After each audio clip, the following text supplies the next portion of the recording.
Jangan lupa nanti like and subscribe.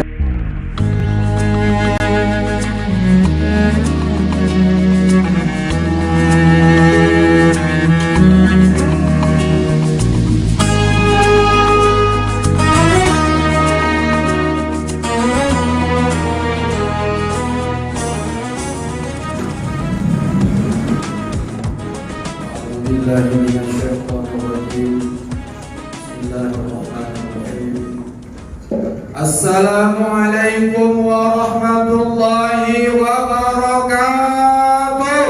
Waalaikumsalam warahmatullahi wabarakatuh. Bersyukur kepada Allah dengan ucapan Alhamdulillahirabbil alamin. Berselawat kepada Rasulullah dengan ucapan Allahumma shalli ala sayyidina Muhammad wa ala ali sayyidina Muhammad. Sama kita hormati, yang kita muliakan Bapak Ketua BKN Masjid Asy-Syakirin beserta jajarannya. Ini Pak Ketua BKN ini teman lama saya dulu. Udah hampir kami 18 tahun gak jumpa. Ternyata di Masjid Asy-Syakirin ini Allah mempertemukan kami. Mungkin kalau nggak karena beliau tak sampai ya udah tembung. Sampai jadi tua aja lah. Saya pun dari Dili Tua, Bu, jauh kali 5 provinsi 5 pulau saya lewati dari ini. Sebelum Juhur dah sampai kami kemari. Keliling-keliling mana Masjid Asy-Syakirin, di balik rel rumahnya. Allahu Akbar. Bapak-bapak, ibu-ibu jamaah yang dimuliakan Allah Subhanahu wa taala, sama-sama kita hormat yang kita muliakan orang-orang tua kami, para alim ulama, para asatidz yang kami hormat, yang kami muliakan, yang kami sayangi, anak-anak remaja dan remaji serta anak-anak kami. Insyaallah semua kita mendapatkan naungan dari Allah Subhanahu wa taala. Amin ya rabbal alamin. Bapak-bapak, ibu-ibu jamaah yang dimuliakan Allah, apa kabar malam hari ini? Sehat? Ibu-ibu yang di luar dengar?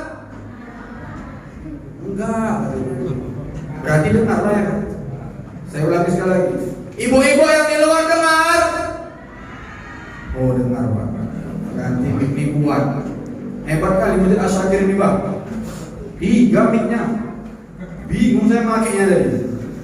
Rupanya supaya suaranya sampai ke telinga ibu-ibu yang di luar. Bapak-bapak, ibu-ibu jamaah yang dimuliakan Allah Subhanahu wa taala, judul tausiah kita pada malam hari ini 3 huruf. Yang pertama so, yang kedua ba, yang ketiga ro. Anak-anak yang bisa tahu maju ke depan, saya Ustaz kasih 10.000 cepat-cepat. Cepat. Pas kalian tinggal 10.000 berikutnya. Cepat. So, ba, ro. Tentang apa itu? Cepat. Mari cepat. Maju aja cepat. Yang maju kemari berarti mantan kita. Cepat. Cepat lah. Dulu sini dulu. Nama siapa nama? Nama Alvin. Kelas berapa sekolah Bin? Belum sekolah. Masya Allah. Belum sekolah juga kayak gini ya. Nama ayah? Mama? Berapa mamamu? Nah, tahu juga katanya kan cocok berarti kan. Apa judul kita nak malam hari ini? Apa judulnya? So, ba, ro. Ya, apa?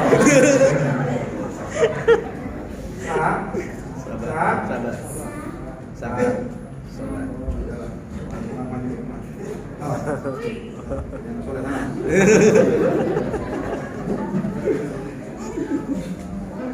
Sodate sobadate barodate ro sobaro.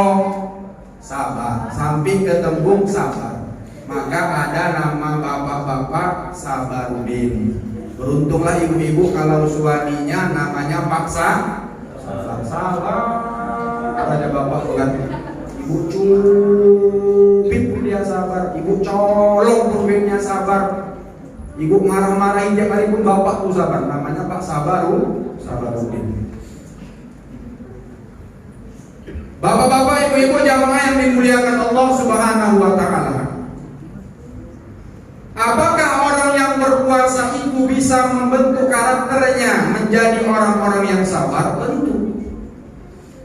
Salah satu tujuan daripada melaksanakan ibadah puasa itu adalah membentuk orang-orang yang berpuasa itu punya sifat sabar. Sabar ini bahasa Arab. Artinya al-imsaku anis syahawat. Imsak, menahan diri anis syahawat, dari keinginan-keinginan. Itu disebut dengan sabar. Sama dengan puasa. Puasa juga mempunyai definisi al-imsak, menahan. Cuman kalau puasa ini menahannya itu ada batasnya. Mulai dari terbit fajar sampai terbenam matahari. Orang yang berpuasa pasti punya sifat sabar. Dimulai nanti habis sholat taraweh, Ibnu Siyama rahimahullah berniat kita nawaitu shoma ghadin an ada'i fardhi syahri Ramadan di hadis anati lillahi ta'ala. Dimasukkan ke dalam hati, bunyi seringnya di masjid.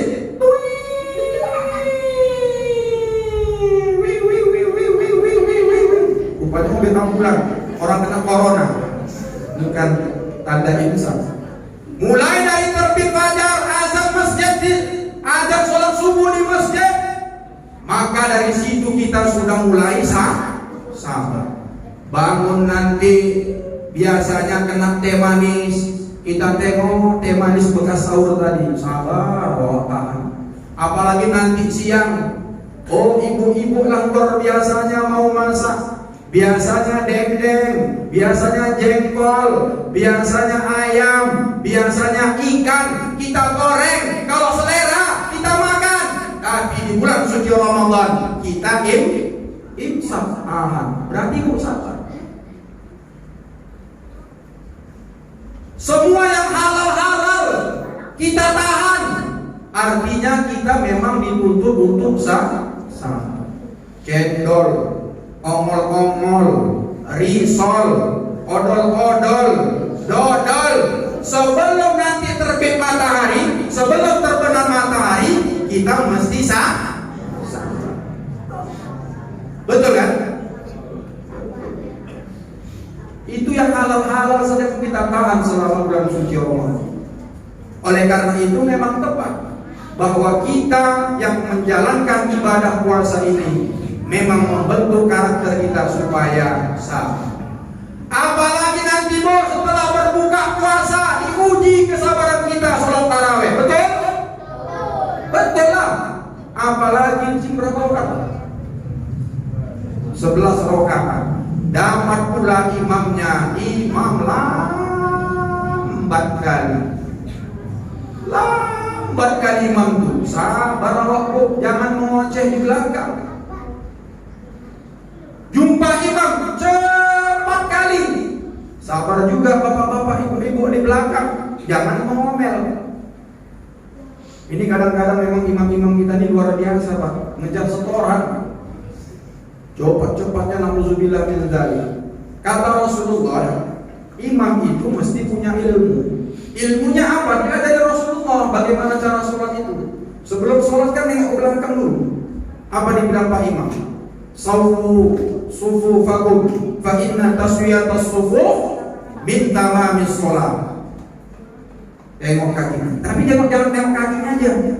Habis rapat tengok muka makmum di belakang. Tua-tua apa muda-muda? Kalau tua-tua di depan, jangan awak sholat sendiri. Di tempat kami di Medan sana, udahlah 23 rakaat, bacanya ya Allah macam baca lomba MTQ. Bismillahirrahmanirrahim. Alhamdulillahi rabbil alamin. 23 rakaat. Antum di depan pun sama nenek-nenek di belakang. Dari mana? Ada ustadznya di bawah. Oh kayak gini. kita syakirin malam ini. Aku ke masjid depan sebelah sana. Ya kan, Mak? Betul? Maka imam harus pandai. Terlalu cepat pun salah. Atau itu udah kena asal murad. Bismillahirrahmanirrahim. Alhamdulillahirabbil alamin. Arrahmanirrahim. Maliki yaumiddin. Iyyaka na'budu wa iyyaka nasta'in.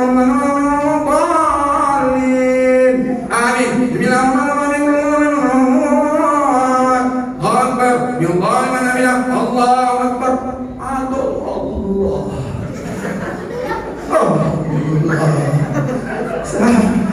Dalam hajat untuk dia Allah tega tadi harus tengoknya aku udah kayak gini coba. Maka kata Rasulullah faqtadi bi at'afihim. Imam-imam tengok ke belakang, tengok jamaahnya mana paling banyak. Kalau misalnya gabung-gabung kayak gini, itulah yang sedang-sedang. Ada lagunya bukan? Yang sedang-sedang saja, yang sedang-sedang saja. Dia tidak cantik ma, dia tidak jelek ma. Yang sedang-sedang saja, yang penting cocok amplopnya. Tak cocok kan nggak malam, udah jauh apa? Buat 3 orang nih Bu, tim kreatif performance saya. Promosi saya dulu Pak ya. Ini kita direkam malam hari ini, masuk channel YouTube saya. Nama channel YouTube saya UMAH, Ustaz Mahmud Aziz Arab. Arab saya mendeling. Tapi saya nggak manipul ya Bu. Orang manipul. Nanti kalau ibu bilang saya manipul, mandeling murid, bu bilang ibu japor, jawab murid. Sakit hati Bu kan? Tahu sakit yang ngejek. Buktinya tadi aku nggak manipul apa? Bukan kasih anak itu 10.000 aku nggak bisa dijawab kan? Gimana ya? Jadi yang penting jangan lupa like and share serta subscribe.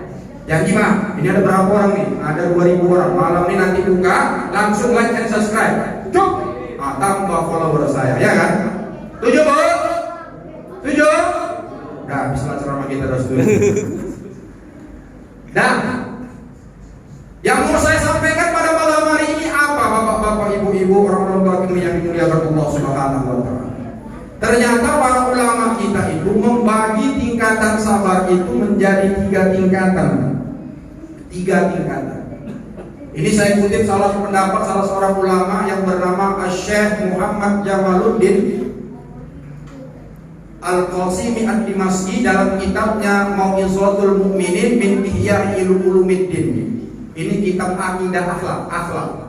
Beliau menyebutkan dalam kitab ini bahwa sabar itu dibagi menjadi 3 tingkatan. Yang pertama, tingkatan yang pertama adalah sabar ketika kita menjalankan ketaatan kepada Allah.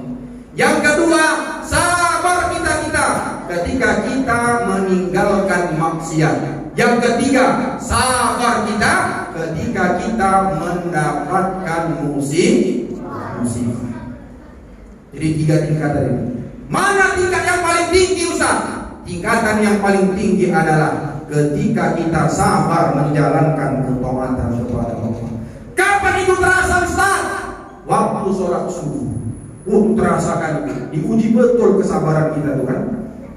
Suara muadzin sudah jelas berkumandang. Apalagi bulan puasa ini, kan sebelum nanti azan itu macam-macam bunyi-bunyi melalui toa kita nih, orang bangunkan sahur. Sahur.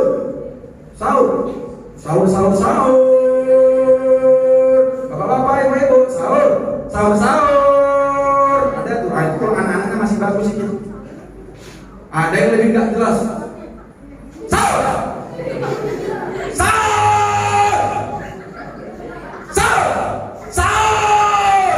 Gerak. Oh, rupanya anak tentara dia. Begitu bunyi sahur aja. Ada yang lebih sedap lagi, hujan rintik-rintik.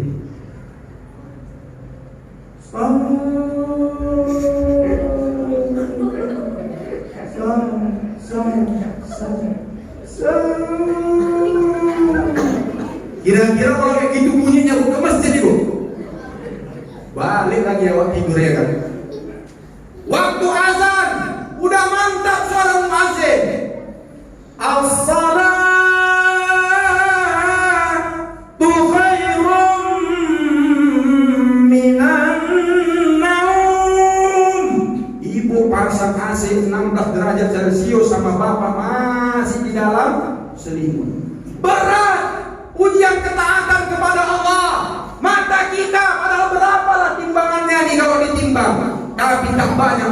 bisa menggerakkan mata ketika azan berkumandang sholat subuh. Betul? Kalau bapak-bapak, ibu-ibu sholat subuh bisa mengangkatkan kedua mata, melangkahkan kaki kita menuju Masjid Asy-Syakirin, berarti bapak-bapak, ibu-ibu lulus ujian kesabaran ketaatan kepada Allah. Dan yang pertama, Ustaz makin keras, kalau nggak keras ngantuk nanti. Atau nanti kita ceramah bapak-bapak, ibu-ibu sahur, berlalu capek. Dan yang kedua, sabar ketika meninggalkan kemaksiatan. Ini levelnya yang nomor 2. Kalau kita ikuti yang pertama tadi VVIP, very very important. Yang kedua, kelas bisnis. Ketika seseorang mampu menahan dirinya untuk meninggalkan maksiat. Contohnya macam mana Ustaz? Ada seorang laki-laki dapat terima telepon. Tung tung tung.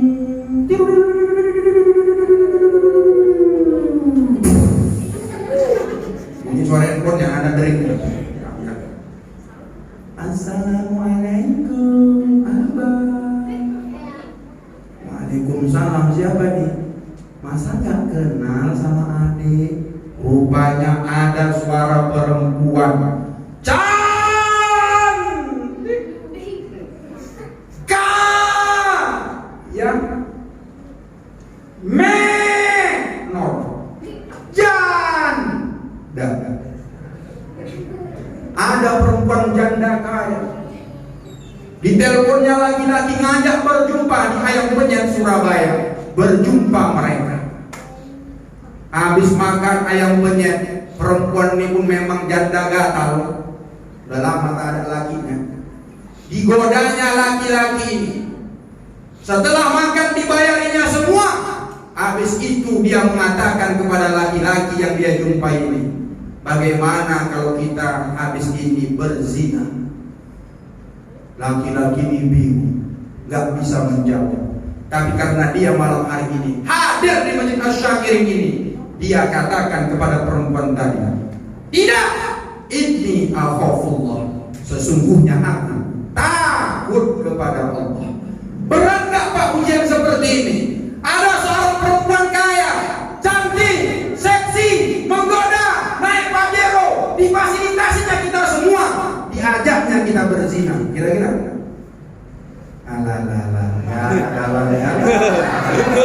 Karena di masjidnya ini akan ada Ustaz Mahmud ya kan.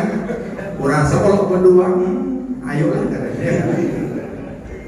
Dan orang yang seperti ini kalau dia ngadu kepada kawannya, bro, aku tadi didatangi tante-tante, terus diajaknya aku berzina. Siapa yang bayar? Dia bayari semuanya. Terus apa kau bilang? Ini akhafullah. Apa kata kawannya? Bodoh katanya. Kan? Berat meninggalkan maksiat. Apalagi contohnya, bapak kerja di kantor mana? Kantor cabang, kantor wali kota. Bapak punya jabatan. Di meja bapak itu segala izin untuk mendirikan bangunan melalui tanda tangan bapak. Datang orang ke tempat bapak, bawa uang 1 koper. Isi koper itu 2 miliar. 100 juta kalau bapak tanda tangan, maka 100 juta cash hari itu akan dikasih kepada bapak. Datang. Kira-kira Pak, macam mana? Rumah awak, ramai raya, mau dicet. Istri awak bolak-balik minta emas, minta baju baru, minta tas Gucci baru. Kenapa? Karena dia ketua perwiritan. Kredit marhabannya, baju marhabannya belum lunas, minta dilunasi. Teringat kebutuhan istri anak di rumah. Kira-kira berat gak? Berat. Kenapa? Ujian meninggalkan maksiat itu berat. Tapi tidak seberat ketika menjalankan ketaatan kepada Allah. Turun yang paling terakhir, sabar tingkatan yang paling rendah. Sabar apa itu? Sabar ketika menghadapi musibah. Contohnya Ustaz, kalau ada sanak saudara kita, istri kita, anak kita, laki kita pun sekalipun mati meninggal dunia, Di situ diuji juga kesabaran kita. Tapi itu levelnya paling nomor bawah tuh. Jadi jangan terlalu bersedih kali kalau lagi awak mati. Seharusnya kita lebih bersedih kalau hari ini suami kita masih hidup, anak kita masih hidup, tapi mereka tak mau sholat ke Masjid Asy-Syakirin. Seharusnya itu menangis darah kalau suami ibu hari ini tak mau masuk melangkahkan kakinya ke Masjid Asy-Syakirin. Bukan pas waktu mati. Nangis-nangis juga kan, ya kan? Tapi nangisnya jangan berlarut-larut. Kira-kira saya tanya sama ibu-ibu yang di belakang, Bu, jujur, kalau bapak meninggal dunia, mati, apakah ibu-ibu di luar sana sedih dan menangis? Enggak, Pak. Hancur. Aduh, Mak, siap-siap lah Pak ya kan, cari yang baru ya kan. Ibu-ibu nih gawatkan. Saya bilang balik, Bu, apakah bapak-bapak, apakah ibu-ibu sedih dan nangis kalau bapak meninggal dunia? Enggak katanya. Masih ada berondong manis brownies katanya. Ya Allah. Nah, bapak-bapak saya tanya. Bapak-bapak, Pak, kalau ibu mati nangis Bapak? Nangis, alhamdulillah. Baru Masjid Asy-Syakirin lah bapak-bapak bilang nangis. Udah 10 malam aku nyampaikan ceramah kemana-mana. Kalau aku tanya, pasti ibu-ibu yang bilang nangis. Bapak-bapak cuma senyum aja. Di Asy-Syakirin luar biasa, terbalik rupanya. Gak sia-sia datang ke Masjid Asy-Syakirin. Rupanya nangisnya cuma 3 jam aja. Bapak-bapak kan gitu nangisnya kalau istrinya mati kan, 3 jam aja. Kapan itu? Meninggalnya jam 3 malam, sampai nanti habis subuh jam 6 masih nangis dia. Tapi nanti waktu jam 9 datang kawan perwiritan ibu-ibu. Oh, karena ibu-ibu ini pun banyak kali yang joti-joti. Udah tahu lah ibuku mati, tahu bapak itu menduda. Memang bapak ini udah kaya, tahu macam-macam semua dibedah, atas bawah, samping kanan kiri, hitam, hijau, kuning, labu, macam mondel-ondel mukanya. Emasnya di kanan kiri, dibunyi-bunyikannya di depan bapak, hampir di perutnya bapak. Bapak tuh cuma tahan 3 jam, betul Pak? Nangis mata kanan, mata kirinya ngepet. Mana lah kawan ibu-ibu istri ibu nih ya? Betul? Betul. Makanya hati-hati bu. Kalau nggak percaya bu tes nanti malam ibu pura-pura mati.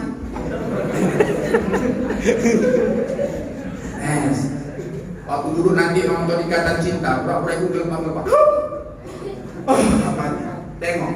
Habis itu bapak langsung ke kamar. Ngapain? Nyari surat tanah. Mau dijualnya langsung, balik nama langsung. Ngapain ya? Ya kawin sama kawan ibu lah. Apalagi janda sebelah rumah, ya kan? Hati-hati. Berat ujian kematian, berat Ustaz. Tapi itu tingkat paling bawah. Kenapa? Ulama menyebutkan karena musibah tidak datang tiap hari. Tapi kalau ketaatan meninggalkan maksiat itu tiap hari bertarung. Orang mati kan 20 tahun sekali belum tentu kan Pak. Orang kehilangan kereta, mungkin keretanya udah 20 tahun baru hilang keretanya. Kenapa? Allah sudah ganti yang baru. Tapi jangan pula dilupakan mobilku masih ada. Tengok dulu Pak Jul, masih bunyi kan? Nanti cerita hilang pula mobilku. Tinggal satu-satunya. Dah. Sampai mana tadi? Aduh hancur, habis. Sampai mobil ya. Dah habis lah Pak. Dah kode ibu udah gini-gini di belakang. Habis Ustaz, banyak kali cakap Ustaz katanya. Tengah bela kami katanya. Belum Pak, dari 15 menit tadi. Uli pasti kan? Kuliah 15 menit. Udahlah, habis lah. Insyaallah kita ketemu lagi kapan lagi ya? Mungkin agak-agak mau lebaran baru kita jumpa. Nah, jadi insyaallah mudah-mudahan Allah panjangkan umur kita. Mudah-mudahan puasa yang kita laksanakan ini betul-betullah menambah menjadikan diri kita menjadi orang-orang yang mempunyai sifat sabar yang luar biasa. Memang ibadah puasa ini salah satu targetnya adalah membentuk karakter orang-orang yang beriman itu mempunyai sifat sabar. Jangan ketika Ramadan niat banyak sabar, tapi nanti setelah selesai Ramadan habis sabar itu ditendang habis-habisan. Jadi wak sabar itu sampai mati harus kita pertahankan. Kenapa? Karena Allah Subhanahu wa taala berfirman di dalam Al-Qur'an surat Az-Zumar ayat 10. A'udzubillahi minasyaitonir rajim. Bismillahirrahmanirrahim. Innama yuwaffas sabiruna ajrahum bighairi hisab. Sesungguhnya kata Allah, balasan pahala orang yang sabar selama masa hidupnya, maka dia diberikan balasan pahala bighairi hisab, unlimited.